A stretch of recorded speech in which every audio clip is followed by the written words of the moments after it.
Welcome to the Delight Your Marriage podcast. You're joining me, Bella Rose, as I dive deep into the beauty, power, and truths about intimacy. Learn not only the practicals, but the heart behind what making love is all about. Delight your marriage. Hello and welcome. I am so excited to bring you today's topic and the guest you are going to love. Sam is a therapist and he actually lives in Las Vegas. So this is everywhere. I mean, it's probably everywhere where you live too, but he is really focused in his practice on helping men overcome this blight on humanity. Really, it's significant. It's something I struggled with for years. And so we really talk about what it looks like to get free of this and what even a wife can do to support her husband.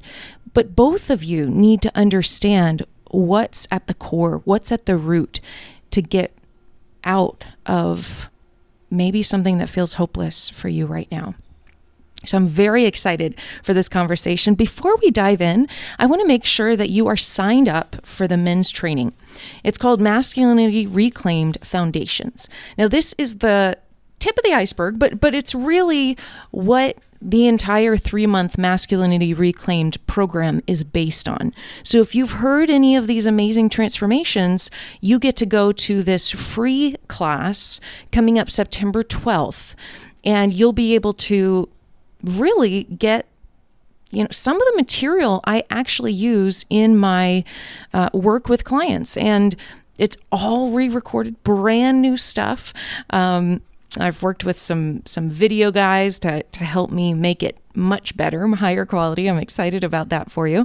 But aside from that, it's the material that can change your life if you apply yourself, if you implement, if you focus. So put September 12th on your calendar, 2022. I don't do this very often. This is the second time this year. It'll be the last time this year that we release this training. And if you do find that you want more after this free training lessons, enrollment in the official Masculinity Reclaim program will open after the free trainings are released. So we'd love for you to get lots of value for free. And if you decide this is something you want to go forward with, you can do that after that training. The way to sign up for that training is to go to delightyourmarriage.com/men's training. So make sure you do that before you forget. All right, let's go ahead and dive in.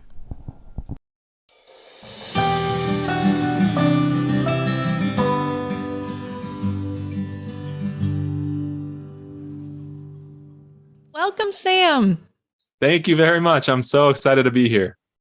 Absolutely. Me too. So just if you don't mind, maybe giving a little introduction of yourself. And the listeners, I'm sure, are just going to be so thrilled to hear from you. Great. Yeah, I'm happy to do that. So my name is Sam Tielemans, and I'm a licensed marriage and family therapist. And I work specifically with couples and individuals who have been impacted by pornography addiction or pornography use. And that's the entirety of my practice, is helping couples navigate just a really delicate situation and helping them get tools that they need to heal and move forward and overcome this and really feel like there's closure, because I know that this is just an issue that really affects a lot of people and they don't feel like there's closure or that much help. And so that's what I've devoted my focus to, is helping couples in this situation and helping them truly feel like they can heal and move forward. Oh man, that's just amazing. I mean, it's such a huge issue that I don't know if I have any clients who have not been exposed to that, at least to some degree. If not, that's the major issue in their marriage. So I love that you do this work, Sam. So so I was really interested to talk a little bit about, maybe we could even start out, Sam, if you would be willing to, how you got into this work and what does your practical day-to-day life look like in supporting people? Yeah, of course. So for me personally, I didn't have a struggle with this. Of course, being exposed to it as a teen, I live in Las Vegas, so like it's literally everywhere. You walk down the strip and people are handing out cards and like billboards, and like you can't get away from it. Yeah. But the thing that got me into this was I remember being in grad school studying to become a counselor, and a good friend of mine, or he became a good friend of mine, who was in the program, and he opened up and shared with me that he was struggling.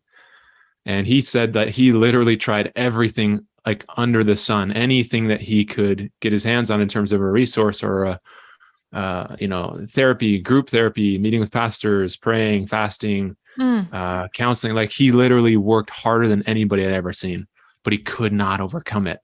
And so I remember him sharing this with me, and he said that was a part of the reason why he became a therapist, was to figure this out. And so when he shared that with me, I had the very clear thought, which I genuinely believe this came directly from God. The phrase, it's like burned in my mind, that said, this is something I should learn how to treat because I'm sure I'll see it a lot in the church. That was the phrase that came to mind. So I thought, like, okay, like I guess I can go down this path. And he became my mentor because he knew more than the professors did about this, because he spent so much time doing this. And so for years, like I would ask him questions, and what do you do about this? And how do you help this? And so as we started to work together, we found ways to help people overcome this. And he became better as he continued to learn more. And so ever since that conversation, that's what I niched down into. That was like 12 years ago. And now in Las Vegas, I'm working with people here. I work with people remotely, just helping them get the tools that I learned along the way to help them shortcut the process. Because I think for so many people, they feel overwhelmed and they literally deal with this for decades. Yep. And so, I just want to be able to help give tools so that doesn't have to be the case for people. Or if it has been decades, help them get the rest of the way so they can truly like find that healing. Wow. That's wonderful.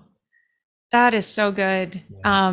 Yeah. The listeners might know that my history with pornography was, I was exposed to it when I was really young as well, looking for homework online. And that turned into an addiction till college. And it, constantly repenting, constantly going forward, getting prayed for, having accountability, all sorts of, I don't think I had proper accountability ever, but just trying everything I felt like I could. Yeah. And it's so far away from my mind and temptation now, by God's grace, that I scarcely think about it, aside from my work with people who are, that working to overcome it. But I guess I want to give hope for men and women. There is possible healing, overcoming it. Is that what you see in your work as well, Sam? 100%. Because I think most people don't have any hope because of how long they've been struggling with it. And it is not because they're not trying hard enough. That's the illusion. It's like, if I just tried harder, this wouldn't be an issue. If I just did more, if I had more willpower, if I was more disciplined, right? I think that's just the illusion that we somehow we kind of just think of it in that way. But the reality is, when people are struggling with this problem, it's not because like their sex drive is uncontrollable. It's for so many people a way to cope. And it's just like, it's no different than alcohol or drugs or food, or like there's so many different ways we as human beings cope. And for people who are exposed to this, especially at an early age, it becomes like a way for them to numb out how they feel. So it isn't like, well, you just need to try harder. It's no, we've got to get beneath all that to figure out what's driving this and why is this happening and what are you trying to escape from? And yes, there's a habit that can develop, but usually it's just driven by these underlying issues. So when people can uncover those and get the tools to address those, then like your experience is like it becomes a thing of the past, doesn't affect you anymore because you've dealt with the reason why it's happening. Wow.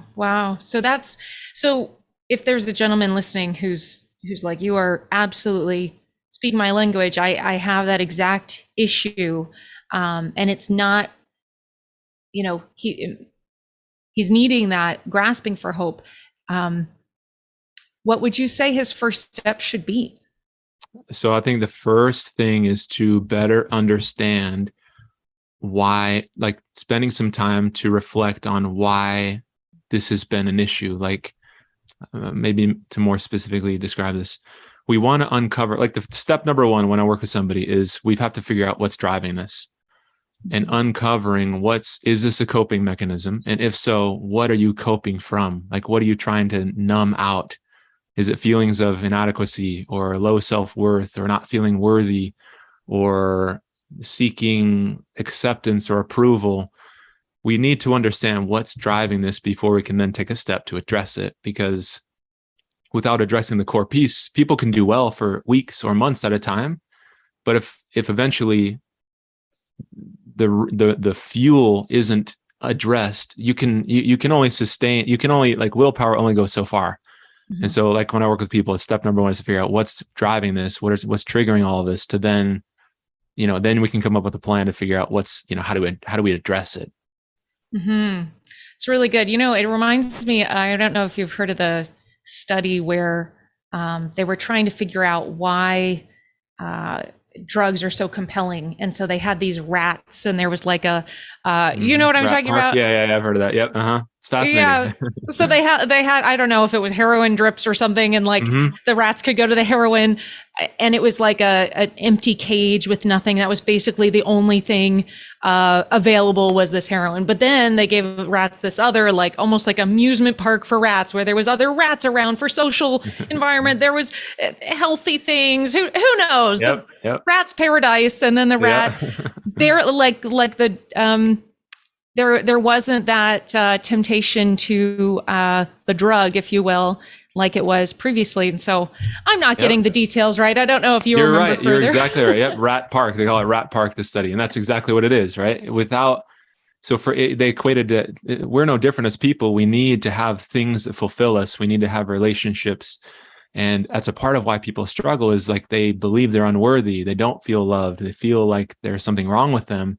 And even if there's a caring wife or somebody in their relationship or their world, they'll dismiss that love because they believe they're not worthy of it. And I know so many wives are so hard on themselves. It's like, if I were only more beautiful, if I only did this more in the bedroom, if I was only good enough for him, he wouldn't do this. The reality is it has nothing to do with her. And I know that's easy to like say and hear, and it feels very personal, right? So I understand that. But the true, like, cold, hard fact is it has nothing to do with her. It's what's happening inside of him as his way of coping. Like, I'll work with women who will say, like, I've done, like, okay, they think they have a great relationship. They feel like, the marriage is well. And then they discover there's this whole secret, like all these secret behaviors that have been going on at the same time. So of course it devastates them. And then they think, they'll come into session with me and they'll say, I did everything. I did everything. I cared for him. I loved him. I was compassionate. I was, I gave him his space when he needed. Like, she'll just list all the things she did, yet he still struggles. And then she thinks like, it just, I'm not enough. I didn't do a good enough job because he turned outside. And the reality is, so often a wife is caring and loving and supportive and wants to be there for her husband. But I kind of use this image of, imagine you try to pour water into a gallon jug, but the cap is on. So it doesn't matter how much water you pour onto the jug. And if it's not getting in, then there's still that emptiness there. So that's not her fault. And again, for so many husbands that struggle, these beliefs about the belief in this like analogy would be the cap in this analogy would be this belief that they have about themselves. If they say, I'm unworthy, and their wife is present and loves on them and cares about them, it's not going to fully translate. They're not going to be able to receive it. So it's not a matter of, well, she didn't give it, so therefore he turned out. It's if he cannot receive it, then it doesn't matter how much she offers it, because it's not sinking in for him. So that's, again, like a part of the process is to uncover what's preventing that connection, what's getting in the way. And it's usually, again, these beliefs about ourselves, about not being enough or not worthy. And so, yeah, like it's a very tricky situation for both people because both are affected.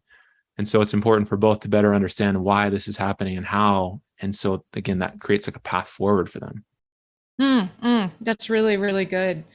Yeah, I appreciate that. So, yeah, I think we're at a really good spot, because I feel like we're speaking to the husband here who may be, really struggling to figure out, why does he keep going back? Why does he keep going back? And then for the wife to understand that about her husband as well, and to have a level of grace, and also to not bring the blame on herself. Yes. Really love that's what you're sharing. And it sounds like the thing that you see the most is that it's a worthiness issue that you see a lot of times from husbands in this? Largely, it's those beliefs of not being worthy, not being enough, something wrong with them. They feel like they have this, like they have to be perfect, and sense of failure. And so often that's the core of what drives, because like the more unworthy somebody feels, the more heavy, the more depressed, the more anxious we get. And so if that's the way that they've learned to cope with that, then they're going to keep turning back to that behavior, even though it's not serving them, even though it's like destructive in their relationship and their spirituality. That part of them, it just kind of gets like through repetition, gets wired in that that's just their default way of coping. And so, yeah, we have to like identify what that is for the specific individual, but it's usually those things. What would you say? So the husband sees that is the challenge. It's around his feelings of worthiness. What would be his kind of next step? So in terms of, when I work with somebody, once we identify that, one of the most important, and again, this is easier said than done, right? It's a practice, and it's not so much like as soon as I become aware of it, like I'm good. Let me share with you a little backstory that overlaps with this. So I remember being a teenager, and I had a friend the same friend who I just, was referring to that got me into this kind of work. He said that people either go to perfection or addiction. It's an oversimplification, but I like the idea of like, we all have ways of trying to find value and worth. And some people do turn to addiction because they're escaping not having it. Other people try to become perfect so they can feel accepted and feel like they're worthy, right? So for me, I went to perfection. And I remember being a teenager, and I was like, I would feel this like sense of depression, and I didn't understand it because like by any account, by any measure, like I was a quote unquote good kid. I wasn't involved in stuff that, I shouldn't have been. Of course I made mistakes. And that's where I grew up in a household where the message was be Christ-like. And inevitably when I wasn't, I took it to mean I was a bad person. Instead of it's like, I made a bad decision. I made it about me, about I'm a bad person. And I think that's so often what people do, which is why they struggle with such like shame and such like heaviness of guilt. And so that was like, I experienced that for probably, I don't know, I was like 26, 27 when I was in grad school. And I read this book by Brené Brown, and she's great. She's got so much research that talks about shame. So I just happened to be reading it for like clinical stuff. And there was a concept in there that she described the difference between guilt and shame. And she said, guilt is when you make a mistake, but shame is when it's like guilt is you do something bad. Shame is when you say, I'm bad for doing that thing. And so when I realized that, like, as I read that, she articulated it in a way that I never understood it. I just felt bad and I couldn't explain it. I felt depressed. I just felt, again, bad was the best word that I had at the time. Once I read that, it became clear it wasn't like depression. It wasn't guilt I was feeling. It was shame the whole time. And shame meaning a flawed view of ourselves, feeling bad, feeling unworthy, feeling not good enough, feeling flawed. And so once I realized that that's what I was doing, I started to be able to challenge that and say, like, this is like, it's been a mistake. I mistakenly believed myself to be a bad person when really I would just make mistakes. I would make bad decisions. And that separation like truly changed my life, because instead of beating myself up for having a judgmental thought or being selfish or being greedy or like whatever the mistake was, instead of me making it about me and like, I'm a bad person because I had that judgmental thought, I would say like, oh, I had a judgmental thought. Okay, how do I want to respond to that? What do I want to do differently? How do I want to correct that? Instead of making it about me. And so that was like, it took time, but now I don't even think in those old terms anymore. I literally never think I'm a bad person, because I always just think about the activity or the approach or the behavior. And so all of that is to say, when a husband or whoever's struggling with this identifies, I'm making myself to be a bad person. I'm seeing myself as flawed and unworthy because of the mistakes that I'm making. Once you understand that that's a mistaken way to interpret the situation, you can start to challenge it and separate it and say, it's not me. It's like, it's my approach. It's the decision that didn't work. It's the action that I took that didn't work. And your actions aren't who you are. We make decisions based on what we know and how we feel at the time. And so once somebody can identify that's how they're processing it, then like that's this course for me that was like truly transformative. When I wasn't making everything about me, I could start to challenge and separate that, which like it lifted that depression. Like I didn't take any medication. I didn't do like some of that more traditional approach, but it's like that one thing started to lift that depression to the point where, again, I don't even feel or think in that way anymore. So that would say that would be the next step, is to try to separate those beliefs in that way. Yeah. Thanks so much for sharing all that. I definitely agree. Brene Brown has got some really fantastic material. Daring Greatly is maybe the book that you're talking about. That was the first one that was really an early one. Yep. Or was she it? Talks all about that. The Gifts of Imperfection, just to give people the... Yeah, those are great. Yep, those are both of them are great. Titles. I will say I found some of her more recent stuff to go a little bit too far, just as a warning to my listeners. So I haven't read any recent stuff. It was just that one book where I'm like, man, this like opened my eyes.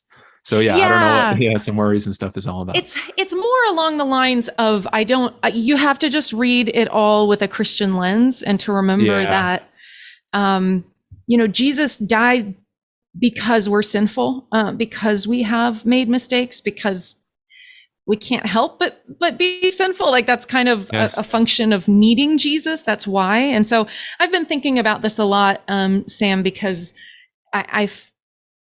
I was following some people just through like some authors and some professionals, and I found a lot of their material really helpful, but I got to a space of like, are we never supposed to feel bad about ourselves? And then I was like, well, wait a second. Yes, because there are times that I do really bad things. And I hear what you're saying. You're saying that's guilt, which is good. But I think it's important that as Christians, we not forget, like there was Jesus came, suffered, and died the most horrific death, most humiliating death.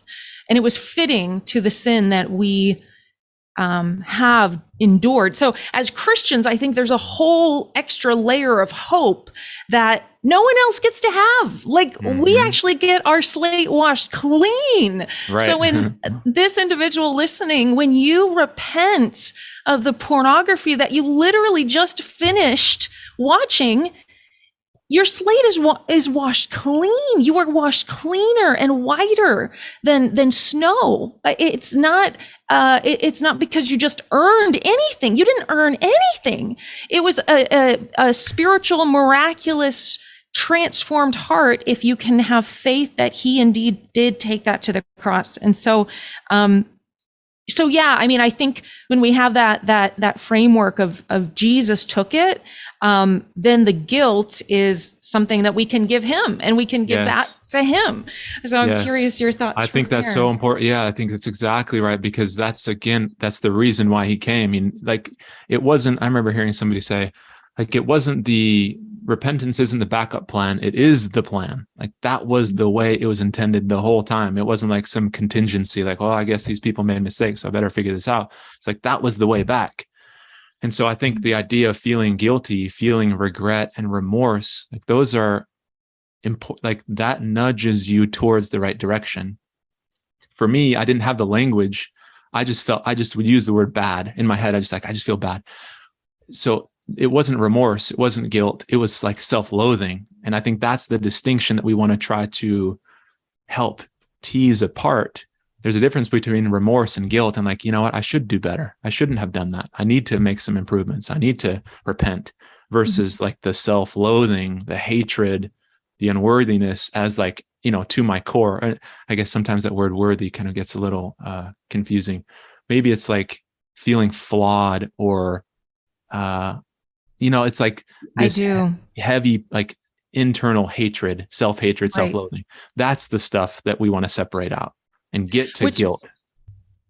And I didn't mean to interrupt you. I love what you said, the self-focusedness of it, because I think you're right. I think that's the major piece that the enemy lies to us. Like, see, look what you did. You did it again. You'll never change. You'll never be different. And it's those lies of, as you mentioned, this self-focused. And, it's interesting, little tangent here, but I think it'll be helpful. My sons are, God is so good. He's growing them I've got one that's 9, one that's 7, but for several months, if not longer, my older one wanted nothing to do with Christianity or Jesus or praying. I mean, he was just totally against it, even though that had been our ways for his whole life. And now he's shifted for many reasons. But one thing I noticed I started doing in our prayer time at night when I pray for him is I no longer just pray for him of like, Lord, he would have a good night's sleep and you would give him good dreams and da-da-da. And now I would say 60 to 70% of the prayer is just focused on the Lord. Like, Lord, I praise you. I worship you. We are not worthy to even be here. Lord, you are so good that you look upon us. Thank you for this day, for this time. Who you are is amazing. We worship you. And it's almost like when we start to recognize this story is about God, and that God decides he wants to look upon us, the little ants, the little tiniest of tiny, that's where our worthiness comes from. It doesn't come from our works, our acts. We can't earn it. We can't make ourselves pretend to be worthy. We're just not. And so when we focus on how good God is, I think that shifts our self-loathing and really changes into, well, if Jesus took it all and then God thinks we're good at, like, he wants to have a relationship with us, that's why he brought Jesus, then there's a worthiness that's well-founded.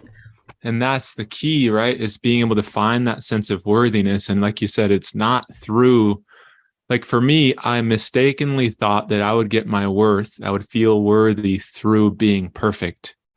And so inevitably when I wasn't, it was just this more evidence that there was something wrong with me. Like I was a bad person. And like you're saying, it's like, it doesn't come from works, like that you can't earn your salvation. You can't earn your way back. You can't earn your worth. It does come through God, and having that anchor helps you move through those moments when you do make mistakes. And it's okay because you can repent and try and continue to grow, which is why this is like that. That's the plan from the beginning. I just love this, Sam. This is so good. And I really loved the part that you talked about with like perfection versus addiction, because I feel that tension myself at times. I'll give an example of like, I've definitely, like I have to X out sugar for my life to work well, like mental health and just lots of different reasons. Like just sugar is poison for me. And so there are times though that I end up having sugar, and I know that if I'm in a perfectionistic mindset, it's almost like that temptation is stronger versus in a way of like, when I'm not really thinking about it, when I'm not focused on it. I'm not sure if you have thoughts on that. Yeah, no, I think so. When I work with a lot of guys, if their entire focus is not acting out, right? If everything in their world is like, I can't mess up, I can't act out, I can't do this thing. They're putting so much energy into the thing that they don't want, instead of like, it's like walking backwards away from the cliff versus turning towards, where do you want to go? Like, what would you want to be thinking about? What would you want to be spending your time with? What kind of relationships do you want to have with other people? As soon as you give your mind a target, it's going to, like everything will align according to the target that you give it. So if it's like, I don't want to act out, you're just continually staying in this stuck place of like acting out. How do I avoid this? When really it's like people sometimes play to not lose versus I want to play to win. There's a totally different experience with that. And so, yeah, it's all about, what do you want to have happen instead? Creating these clear targets. What kind of relationship with God do you want to have? What about with your spouse? What about with your kids? If this wasn't a problem, what would you think about? What would you be doing in the morning? What about at night? What would happen if this wasn't even an issue? What would you do? What would you want to do? That starts to give people some clarity about where to go and how to start to think about things, instead of constantly like, well, I hope I don't mess up today. Because that's not life, right? That's not freedom. And so having a different target can really, really empower people. That is fantastic. I just love that. And when I thinking about like it practically speaking, it sounds like putting some goals together, like really getting clear on answering the questions that Sam just listed out, right? Write those down, get clear on that vision. Is that what you're saying? Definitely. Because if you don't know where you want to be or what kind of life you want to live, we fixate on what we don't want to have. Sometimes I'll talk to people about this idea and they're like, yeah, I mean, I think all day I just think about like, I don't want to mess up. Wow. If that's what you're thinking about, like if that's what's consuming you, there's no like sense of like fulfillment in that. There's no growth. There's no like, you're not being filled up. You're living in anxiety, trying to avoid making a mistake when, yes, we want to clarify, what do we want to have happen instead? Where do we want to be? I think that gives some direction for people. Absolutely. And I think I think I'll again use the metaphor of the sugar addiction, because I mean, it's an addiction just like the other. Sure, yeah. So, and to the extent that, I mean, I'm too embarrassed to say the extent of my sugar addiction over my life. Like you're not alone. That's okay. Yeah, but I mean, there's an extra level here. Just trust me. But there's a lady I like, again, not a Christian. But some of the perspectives are really fantastic. Her name is Janine Roth, Roth, and she's got a book called Women, Food, and God. Again, not a Christian book, but lots of really great insights I found. One of the things that she says is actually to cut off things that remind you of this addiction, if you will. The things that, so for example, what are people who are addicted to sugar? What are their issues usually is they're seeking to lose weight. Like they're always thinking about their weight. They're thinking about how they look in whatever outfits, what size they are, how much they weigh. And so some things that she recommends doing is get rid of your scale, literally cut out the tags from your jeans, from your shirts, from every bit of clothing that you have, cut them out. So you're no longer thinking about how much you weigh, how much this. I'm not sure if she goes this far, but I have definitely covered mirrors at times when it has gotten like literally had commissioned a friend to paint over some of the mirrors I really liked that I didn't want to get rid of because they were just pretty mirror like. So anyway, those sorts of things, those sorts of pieces to get that out of my constant thoughts. And again, I feel so free of obsession with weight, obsession with beauty, obsession with sugar. Those are major obsessions for women that I work with, and in general, that just are it's crazy. Humans obsess about. That's a lot. I know. But does that make sense to what you think about? Like just less about like, yes, you've heard the bouncing the eyes and, making sure you're not watching all those are true, but I'm curious specific to the addiction, like how they can be less obsessed with the whole object of it. Yeah, no, I think it's a great question. So I think, there's a place for doing those things, like you said, bouncing the eyes or trying to avoid certain like content, media, filtering what you watch and what you don't watch. Like there's a place for that. And I think if you put it in the context of kind of what we referred to earlier, instead of it being like, I need to bounce my eyes so I don't slip. Like everything is centered around like, so I don't make a mistake. I need to not watch this thing because I don't want to get triggered. That keeps people kind of suspended in this place of living in this like addictive kind of there's no fulfillment in that versus I want to bounce my eyes so I can be more close to the spirit.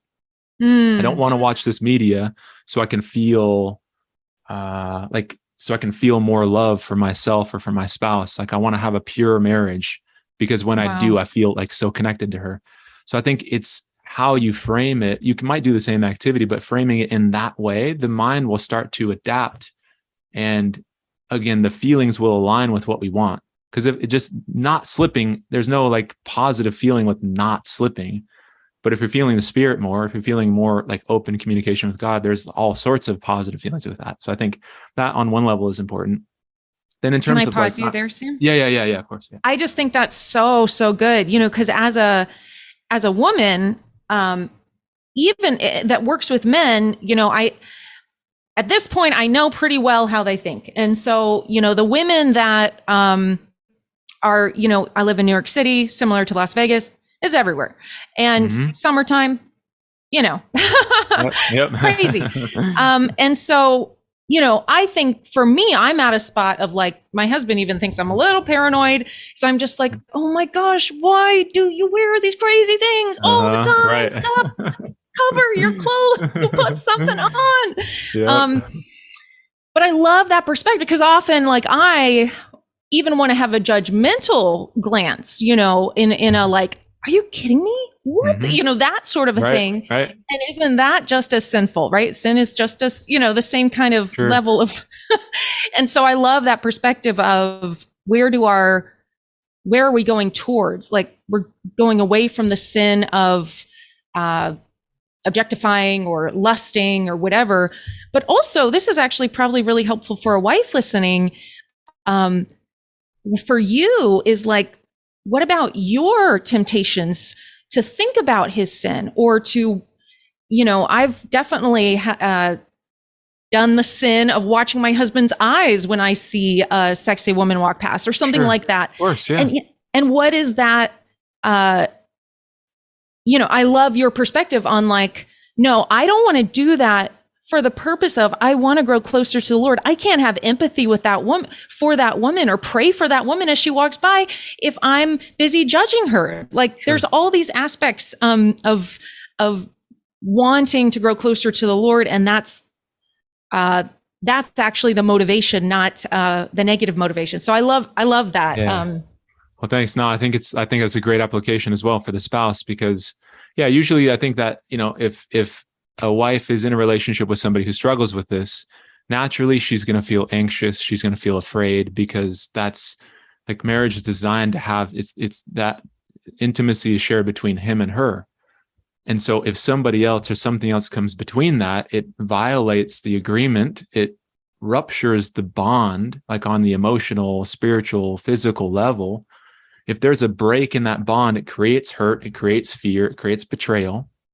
And so naturally she's going to feel anxious and afraid, and it's going to want to know, what's my husband looking at, because they don't want to have anybody come between him and her. And so, I think being able to have those types of conversations together where you're working through this and him making sure that he's taking the ownership and addressing this issue is such an important part of it, because again, it affects both people in such a personal way, even more so with the wife. Absolutely. Absolutely. I know that I interjected right as you were going to go into a probably a second direction. Do you remember what it was? Yeah, I do. Yep. So the other part of it is I think about this on two levels. There's like the more higher level. It's almost like, so at the highest level is just behaviors, right? It's a habit. Sugar is addictive, right? That's why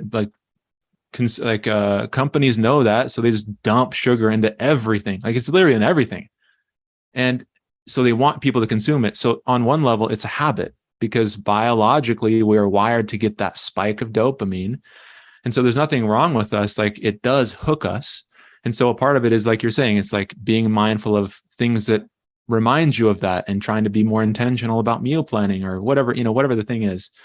It's no different with this. There's like a habit level. And so it's just restructuring how we do our day. Like for instance, if somebody struggles at night, and they realize, 10 o'clock rolls around, wife goes to sleep, then it's like, okay, I'm alone. Now, like the temptation comes in, then they have to fight the temptation. So it's like planning ahead of time. Well, what do you want to do at 10 o'clock? Like, what's your goal? What do you want to do with your phone? Again, this goes towards like, how do you want to be instead of, okay, how are you not going to slip at 10? It's what do you want your night to look like? And then you can paint that picture clearly and do that. So on one level, it's the habit. Then on the lower level, it's these like underlying issues, the deeper level things that we're coping with.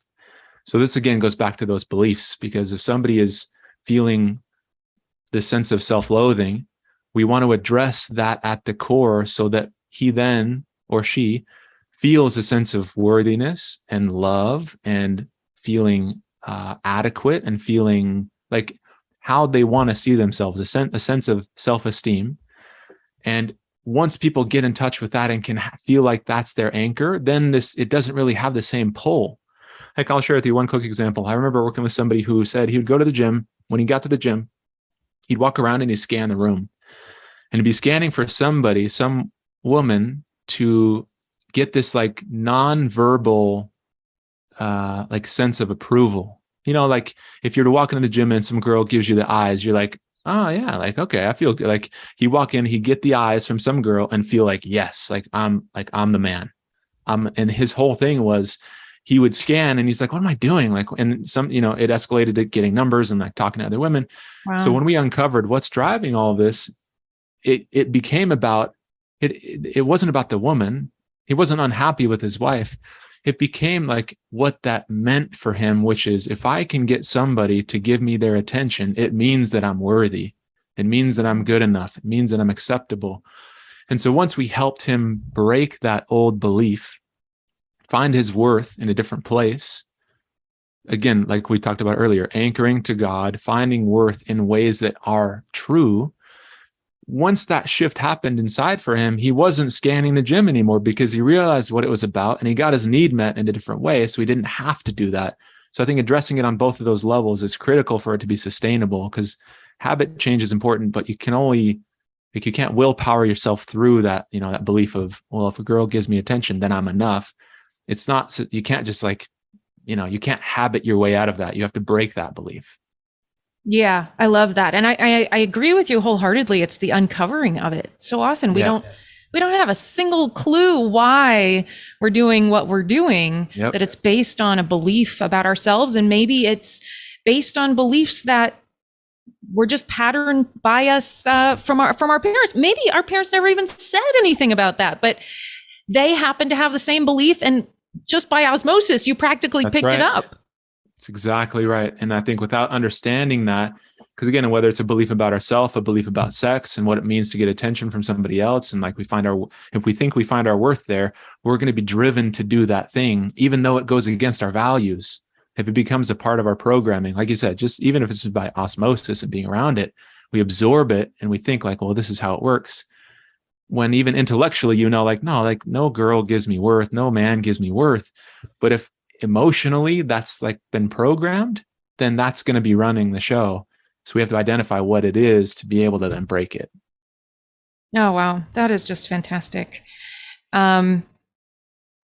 So I had a couple thoughts I wanted to give if there's a wife listening or a husband. I think this insight would be helpful for you is that, I work with husbands that are high drive almost exclusively, and then wives that are mostly low drive. Mm-hmm. And so we do have some variety in that. And by God's grace, we're able to help those as well. But that's just generally the populations I work with. And so I just wanted to clarify for anyone listening that this addiction, my addiction historically actually doesn't play out as a high drive spouse in my marriage at all. That's not what it was about during the addiction anyway. And so I love the perspective of it's not out of, a freakishly high sex drive or these other aspects. It's that, kids probably started out as curious teenagers, hormonal, or even sadly, the average I think is like between 9 and 11. 9 and 11. Yep. Right, that's right. Mm-hmm. It's just horrific. Of when young kids happen upon pornography. And so they start out with this like massive, crazy, different, had no idea. And then, if it's coupled with masturbation, then there's a whole, exciting physical experience along with it. And then that becomes an option for dealing with every bit of, as you mentioned, every bit of emotional dis-ease, discomfort, embarrassment, guilt, all the natural emotions we're supposed to have as humans. But that has been the option for that individual their whole lives of how do I deal with hard emotions? This will get me out of that hard emotion. Yep. At least it's predictable. It's a predictable way of changing my state, as Anthony Robbins talks about. Yeah, that's exactly right. Yeah. And I think changing that state. Go ahead, Sam. No, I agree, because I think if it's predictable, if it's reliable, and they're exposed to it when they're young, like they're just going to turn to the thing that they've learned, even though it goes against everything that they want to be doing. Right. They get looped into that, and it's tough to escape. So I agree with that. Yeah. Yeah. So this is really good, insight. And so, recognizing that, that piece around like, this is that habit, this is that addiction that has taken hold. And yet hearing stories and understanding that here you are, Sam, you work with people who have gotten free of it. So can you tell me maybe if you can think of some stories of what men have gone through and maybe gotten to the other side and what their journey looked like, how long it was? Definitely. So there's people so often. So let me think of a specific. So somebody I was working with. Okay, so I'll give you an example. So when I work with people, I do like a 12-week program, and the goal is to give them the experiences to shift these beliefs, help them shift their habits. And then this is like an ongoing thing, right? So it's like, once you know what to do, it's just implementing and practicing. But the goal is to help break these negative beliefs, ways of seeing themselves, getting out of the self-loathing, getting in touch with their worth, right? Finding, whether it's through God or if they're not spiritual people, finding a way for them to anchor into a sense of worth that's sustainable. And so I remember working with somebody who struggled with this for his whole life, like many people do, right? Like early exposure, right. And like not addressing it until they're like 40, 50, or sometimes older. And so his main thing was just this idea that he was like flawed and unworthy and broken. And I guess I want to maybe clarify this a little bit, because I know, like, from the Christian perspective, when we talk about unworthiness, like when you think about our relationship to God, like, yes, like we don't even hold a candle to who he is, right? So it's like, in that sense, yes, that's why this word kind of gets a little tricky to define. So that's why I wanted to maybe recognize that, yes, unworthy, yes, we're unworthy in God's presence, but like that doesn't mean, like, if I were to clarify that a little bit, being unworthy in God's presence that's not what I'm referring to when I say worth, as much as like it's the self-loathing. So that's kind of why I landed on that word. It's like when we beat ourselves up, we take all this anger and direct it towards ourselves and shame ourselves. Like that's the core of this struggle for so many people. So he was no different. And his belief was like, this is who I am. I'm an addict and this is what I do. And so for him, that belief was so powerful that he could go a few weeks without it, but then it would kick in like from the background, and he'd say like, well, he'd get triggered or get tempted. And then he'd think to himself, like, I guess like it's inevitable. This is just what I do. I'm not going to be able to overcome this. That he'd slip right back into the habit, the addiction. And so once we identified that that's what it was, we helped him break that idea, that belief of that's who he is, and helped him get in touch with a different part of him. Because if I asked him, like, well, how often do you spend in the addiction? Like, give me a percentage, like in a month. Like, what's the percentage of time you spend in the addiction? He's like, I don't know, maybe like 3%. Like, it doesn't happen that much. But he defined his whole being as being an addict, which is a part of what kept him chained, because it's like, well, this is what I do. If this is how I act, then it's inevitable that I'm going to slip. So it's like, he would fall back into it that way. So helping him shift that on a deeper level to say, like, that's not who I am. Who I am is a husband who loves his wife. Who I am is a son of God that cares about his relationship with him. And I'm a father, and I find, I'm effective at my work. Like, helping him see there's so many other aspects of his life that he could use to help counter that belief of being an addict. And that's all he was. By helping him shift that, then he got to the point where he's like, I don't need to turn to this. This isn't serving me, which he already knew intellectually, but because that programming wasn't changed yet, he would just eventually slip back into it. So that was like, that's one example, but it's like, they're all variations of that, right? Just breaking those underlying beliefs and links to help them move forward without feeling chained down by those. That's so good. Yeah, that is so good, Sam. I know, I had intended to talk very specifically about how a wife can, how can she help him change? I know we're probably going to wrap here pretty soon, but if you could give just a couple of quick tips, sure. And I might invite you to talk to just my ladies group at some point. Sure, I'd love to. Yeah. Okay. So then maybe we'll focus our time maybe on just a couple of tips, and then you and I can have a totally different call with the ladies. For those of you that are listening that are like, I want in the women's program, now's the time, because you can chat with Sam and me sometime soon. Be happy to help answer any questions. So in Awesome. terms of tips then, right? Because I think the wife has so much more influence than she thinks she does. And so many women feel powerless in this because they just like, I can't control my husband. Many women will try naturally, understandably. We want to control something that causes pain, that doesn't make us safe.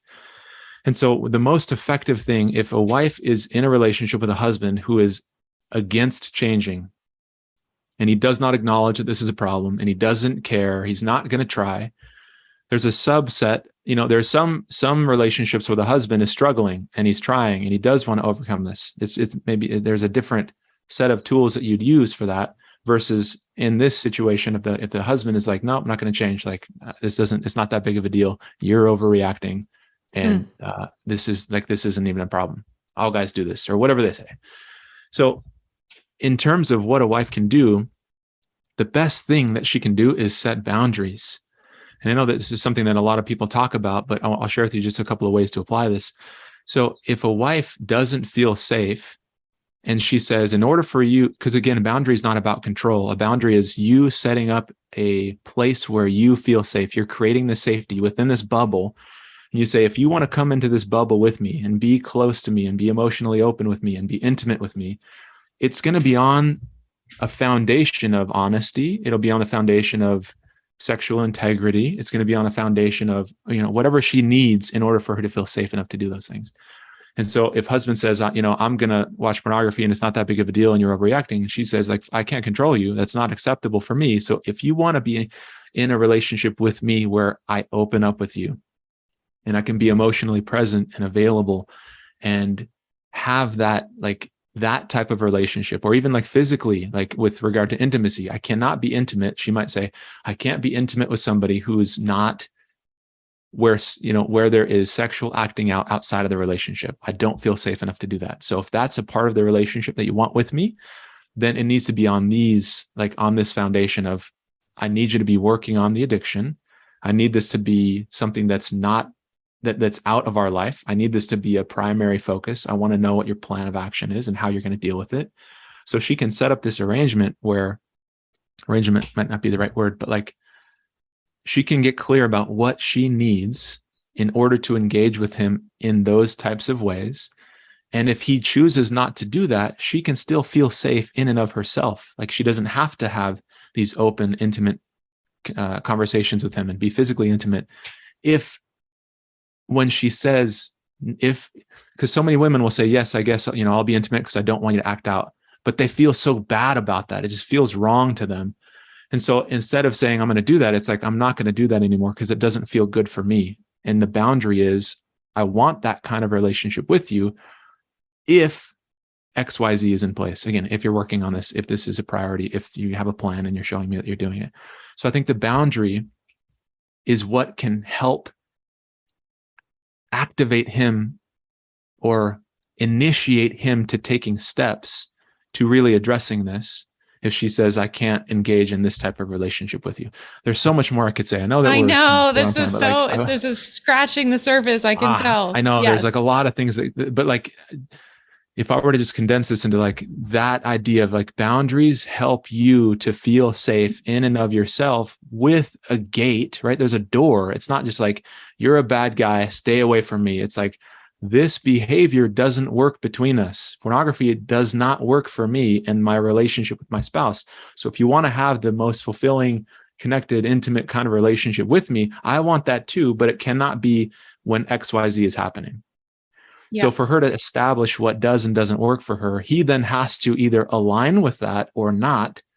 And so many husbands that I work with, they align with it because they do want their wife. Yeah. And that's the thing that is like a clear delineation of this works and this doesn't. And you can't have both. Yeah. But yeah, again, there's like so much more I could say with that. But that's the principle, is that boundary helps it's polarizing. You cannot have both. So he's either going to do the work or he's not. And if he doesn't, you can still be safe in and of yourself. If he does, great. Like, we want to invite him in. We want to have that relationship with him. But that's so often what I see is what like prompts all of that. Okay. Well, here's my thought is, I love the perspectives that you just shared about boundaries. I agree. I think the one in my work with women, and boundaries and all of that, I feel like one major component that has to be in place in order to put boundaries is to have the wife have support. Like she has to have a support system. She can't just put in boundaries and then the boundaries waffle because she doesn't feel confident in her boundaries, or she doesn't know deeply enough about what she meant when she said it. And so then it's not a strong boundary. So then it's like he doesn't trust her boundaries, and then it just gets all. So here's what I'm thinking, Sam. I'm thinking I want to tell the wife listening, like, if this is your first time kind of dipping your toe into boundaries, just assume you're going on a little bit of a journey to learn about how this should apply to you in your particular situation. Because this is for an unrepentant husband, this is not an easy road to start journeying down. And my hunch is if you're a wife listening and you know your husband, you know that this would be a hard thing for him to give up. And so there's a couple thoughts I would have is, one, Sam, I'll ask if you've got resources to send her aside, or like send her to, or aside from that, I'd also say that we do have a women's program. And so that's an opportunity to get with a group of ladies where you are meeting with them weekly, and you can actually get a plan of action, be held accountable to it, and be encouraged every single week. And Sam has now been gracious enough to be willing to come on for one of our coaching calls. And we have that support system for you. But Sam, do you have other resources or even specific book that you particularly recommend around it? Yeah, I mean, I think I want to echo what you said. Before you even said that, I wanted to encourage the women who are listening to get into your coaching program, because this is the support that you're talking about. Because if they can come into this place where other women are working, where you're guiding them, there's mentors, there's accountability, there's support. I cannot underscore how helpful that is. And so for that to be a resource for them, I would encourage everybody to get involved with that so they don't have to do this alone. And so I think that's one big part of it. Secondly, in terms of resources, so I do have a podcast as well. It's specific to couples who are struggling with this issue. And so if people are interested, they're welcome to check it out. You can find it on my website, coupleshealing.org. So there's a couples course that's on there, and then the podcast. But the best thing that a wife can do in the beginning is to get educated, get support. Because once you understand what this is about, once you understand that you're not doing this alone, it's manageable. Because without those things, it's completely overwhelming, right? It's so exhausting to feel like you're doing everything you can and it's, nothing's changing. So getting that support, getting some more direction and resources truly gives hope. And when we have hope and we have people that we're doing this with, then we can actually move through it and feel a sense of closure and healing on the other side of that, whatever that looks like. But it's absolutely possible when you have those things. That's so good. So good. So Sam, just for clarification, Couples Healing is the name of the podcast? So Couples Healing from Pornography Addiction. That's the full name of the podcast. But yeah, you can find it on coupleshealing.org. Tools to have conversations, how to rebuild trust, how to develop a connection. This has been absolutely wonderful. I'm just thrilled that our listeners can glean from this encouragement and wisdom and insight and just hope for, if you're a husband listening, hope that you can get to the other side of this. And if you're a wife listening, there is hope for you as well. And to have tools and resources and the encouragement along the way to see what you can do to support. Is there any kind of final last thoughts? Yeah. That's honestly what I would like to echo as well. Is like so many people, especially in the beginning, think that they're the only ones. Think that it's like, well, it's me and I'm so embarrassed to tell other people about this. My husband's struggling. What will they think? What will they think about me? What will they think about him? When the reality is this is one of the biggest issues that plagues marriages, like across the board. Like this is so common. And so you're truly not alone. And as common as it is, it's still painful. That's not to minimize it. Like so many people are struggling with it and it hurts. It is so hard. And so to know that there's resources available, there's ways for you to get the support that you need, truly can overcome this. I've seen people work through this process over and over again, and they have the relationships that they want on the other side of this, and they feel whole individually. Whether or not the relationship works, people can still find that healing. And so, yeah, I just want to encourage people to, you don't have to do this alone. It's getting in touch with those resources, getting in touch with you. Again, like you're providing excellent resources for people who truly do need it. And so it's a pleasure to be on here. I really do appreciate your time.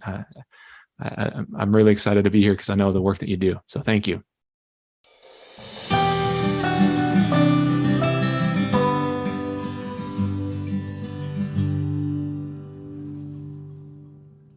Sam, thank you so very much. That was amazing.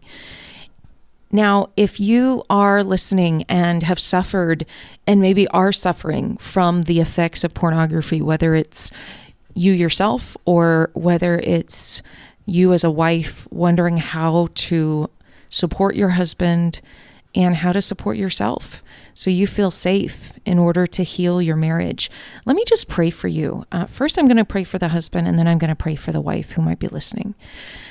Father, I lift up this gentleman before you, God. Jesus, you came for the sinners. You didn't come for those who are healed and healthy. You came for the sinners, God. So this gentleman listening right now is in that sinner category, and so am I. And it's up to us if we're going to realize we need you, or are we going to stand on the side with the world and say, oh, this is normal and natural and everybody does it. No, it's sin. And from the Bible, we know many places that it actually destroys his soul and very well may make him unable to see spiritual truths. And so eternity is at risk. God, I ask in Jesus' name for conviction of heart that does not allow him to walk away from this episode without taking action. Just as Sam suggested, making lists of goals. What is your purpose in life? That would drive you. Not to avoid the sin and obsess about the sin and this and that, but instead, what life does God want you to live? What's that life look like? And how do you orient your life and make hard choices in the daytime now when it's not as difficult to resist? How do you make those hard choices now? God, give him ideas, I pray. Lord, that you would shine your light on who he is meant to be. That Jesus, your blood was enough even for this sin, even for right now. He can release it to you. And he can only stand up and walk worthy of your calling because Jesus washed him white as snow, as though it never happened. He can walk worthy of your calling. He can stand up in the worthiness that you gave him, not out of deserving it for his works, but because you said, you are my son. And I want you. So God, it is your glory and kindness that you have saved this gentleman from his sin. And it is faith for him to walk in that, in confidence and victory, God. I pray in Jesus' name for an utter transformation of his heart even now, in Jesus' name. Amen. Lord, I pray for the wife listening, God, who may feel hopeless and may feel like she's not good enough, like she's being compared, like her husband doesn't love her. Lord, I ask for her heart, that your healing balm would envelop it, God. I pray for the truths that she needed to hear from Sam today, from this conversation, God, would encourage her. Lord, help her to realize she can be an ally in this with her husband against the enemy's attacks, God. Help her to see what it is she can do. And sometimes the most loving thing she can do is to set a boundary and to say within those boundaries, I am going to be generous and loving and all of those things in intimacy like we talk about. But God, I ask for insight into what that looks like. I ask for a grace not to be harsh, but to be firm and kind and loving, Lord, and respectful, but also firm in the ways that she may very well need to be. God, I ask for the support that she needs around her to help her uphold those boundaries. And I pray, Lord, also for insight. Maybe it's not a boundary at this stage. Maybe it's encouragement. Maybe it's accepting that he is walking in he's struggling, but he's seeking the repentance, and he's going over and over and over again to try and seek men's accountability and get the life around him that will help him to not go in this direction. God, to help her to know how to help him, even if that means her own discipline of her own heart and thoughts to make love generously, God. I pray, God, that they would be unified as you have designed them to be unified, God. And the enemy would not tempt. The enemy would not be able to get between them. Lord, deliver them from evil, both sides. That she wouldn't fall into rejection out of hurt, that she would reject him out of hurt, God. But you would heal her heart, you would draw her close to you, and you would help her be part of the solution in all of this. In Jesus' name, amen. Well, whether you're a wife, I want to invite you to get on a clarity call with our wonderful female clarity advisor who can help you figure out your next steps to possibly join our community and get the support and guidance and insight that you need. And then also, if you're a husband, I highly recommend you coming on this free training so you can go to delightyourmarriage.com. So for ladies, delightyourmarriage.com/cc. For men, delightyourmarriage.com/men's training. And pretty much if you go to delightyourmarriage.com, both of them will be available to you, depending on what you click. All right. Well, God bless you both. I love you. And I hope you have a good afternoon or day or evening. God bless.